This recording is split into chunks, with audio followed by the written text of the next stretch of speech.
bayad si kayo. Balik, kayo tayong nakakita po na itong dolphin. Oo, kami.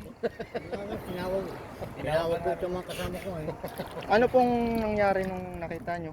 Akala ko pa yung... Basura. Hindi, dahil akala ko ibon ganyan kasi nandun ako sa malayo eh. Gumaganon yung buntot niya. Opo. Nilapitan ko, apo niya, ganyan pala. Akala ko nga, yellow pin eh, na malaki. Kainin sana. Oo. Ulam na. Ulam. Ulam na lumapit. Pero dolphin. Dami niya pong sugat, no? Kaya may nakabangat ano. Ito po yung mga sugat niya. Mga ragdan. Opo. Buti na lang po. Palaging may duty ng lifeguard dito.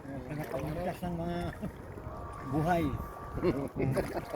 Isdaman o tao? May naligtas sa Patay. tao. Mhm. Yan ang kwan talaga, yan ang kwan nila sa amin. Malaking tulong po talaga may lifeguard. Katalan tayo so ano Diba, dito. sabi ko, Gigilid kasi narap ditan. Manakis wa. Manakis may mapala sa akis to ay.